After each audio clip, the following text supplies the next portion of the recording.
So far, we've discussed a number of different safety procedures used in overhead line maintenance. We've talked about inspecting your personal protective gear, planning a job to avoid possible electrical and structural hazards, checking a pole to make sure it's safe to climb, and insulating any grounds, energized conductors, and energized equipment you might come in contact with. Next, we're going to watch a lineman use these procedures to safely perform a typical overhead line maintenance procedure, resagging conductors. Keep in mind that while the exact procedures used in overhead line work may vary greatly from one job to the next, they all share a common safety principle: creating a safe work area. The three conductors the lineman will be working with on this job all have excessive sag. In addition, they're sagging an unequal amount. As we said earlier, improperly sagged lines can be dangerous because it's possible for them to swing into each other and cause a short. Let's review of the insulators and clamps the lineman will be working on. If to be resagged, extend in this direction. The wires are connected to the crossarm by dead-end insulators and dead-end clamps. This is dead-end clamp. The wire is held in this clamp by two U-bolts, which the lineman will have to loosen in order to resag the wire. This eye is where the hoist used for resagging is attached to the clamp. We'll talk more about the hoist in a moment. Once the bolts are loosened, the lineman will pull the wire tighter through the clamp. When it's sagging at the level he wants, he'll retighten the U-bolts. The lineman will need several specialized tools for this job, plus the safety gear we talked about earlier. A hot hoist will be used to take up the slack in the line. The hot hoist is designed for working safely on energized lines because the nylon strap and fiberglass handle are both made of non-conductive materials. Conductive, it's a good work practice not to depend on them to keep you safe.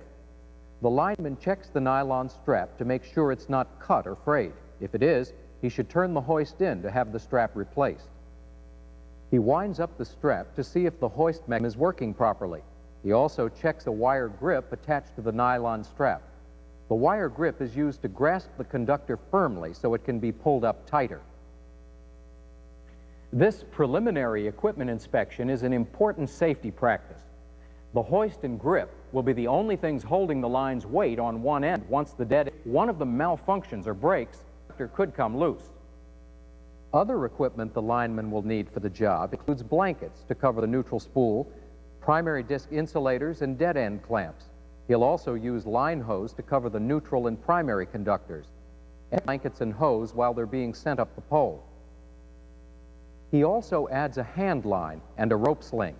The sling will hold the hot hoist when the pole must be kept secured so they don't fall and injure someone. Before he goes up, he checks for possible electrical or structural hazards he may have to work around. This pole looks in pretty good shape. Now he's ready to put on his rubber gear and head up the pole. He's inspected his sleeves and rubber gloves to make sure they're free from tears and holes. And he's also inspected his protectors to make sure they're in good shape. He unwraps the hand line and clips it to his belt.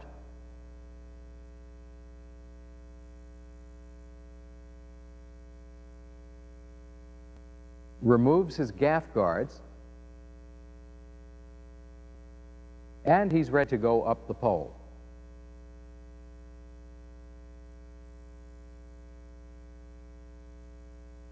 Remember, to keep the sagging lines from swaying back and forth, he climbs up a side of the pole in line with the conductors. When he reaches the neutral, the first thing he'll do is hook his safety strap around the pole. Then he'll attach his hand line securely. The line should be out of the immediate work area and the climbing space, so he won't accidentally gap. It should also clear all obstructions so equipment can be sent back and forth without being damaged. Now he's ready to rubber up. The man on the ground sends line hose up on the hand line. The lineman will use them to create a safe work area for himself by covering up all nearby wires and equipment that he's not working on. He'll start with the neutral and its insulator so he can safely climb past it to reach the crossarm. This neutral consists of 3 wires. All 3 have to be covered with line hose. He gets the last line hose and bag back down to the man on the ground, who'll send up a rubber blanket to cover the spool and jumper. With the neutral covered, he attaches his hand line to the primary crossarm and moves on up to cover the primary. He puts line hose on all 3 primaries, but he's only covered 2 of the insulators with blankets since he'll be working on the 3rd wire. Now he can signal for the hot hoist to be sent up. Let's stop for a moment and take a look at the safe work area he's made for himself. All conductors and insulators that he could possibly come in contact with are covered. The only exposed section is the one he'll be working on. He's in a good, secure position to do his work with no danger of accidental contact with energized lines. When he's finished with the first dead end, he'll cover it and move on to one on the opposite side. This procedure keeps him protected from accidental exposure to energized equipment at all times. Now he hooks the hot hoist to the eye on the dead end clamp. In resagations, 2 hoists are used to keep equal tension on both outside wires at the same time, so the crossarm won't be pulled out of line. That won't be necessary in this case. The wires only have to be tightened slightly, so the lineman won't be applying much force to the crossarm. With the hoist hooked to the clamp, he attaches the wire grip to the conductor.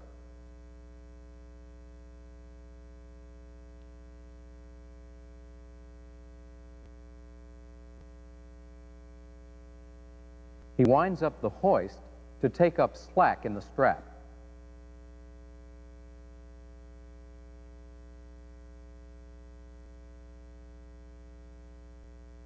Then he tightens the hoist to take the strain on the conductor. As he tightens the hoist, the line begins bowing up. This indicates that the hoist is holding the tension on the line. He can now loosen the dead end clamp. This is the point where the lineman must be able to trust the hot hoist and wire grip. He's depending to hold the conductor. That's why it was so important. The line up where he needs the part of the operation that the lineman will have to keep a close watch on. The excess wire coming out of the clamp could make contact with the crossarm or other piece of equipment and energize it. In that case, extra insulating cover would be necessary to maintain his safe work area.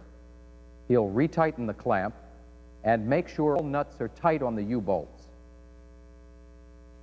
That completes the resagging operation on the 1st wire.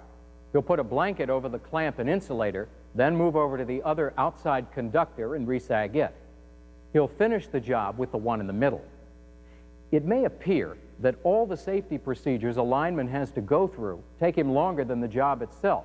Well, that's very often the case, but time spent on safety is never wasted. It saves time in the long run for both you and your company by cutting down on accidents. In the next part of the program, you'll see one of the most important safety procedures of all, a pole top rescue. We'll show you how to handle a victim safely when he's on a pole, how to tie a hand line to him so he's securely supported, and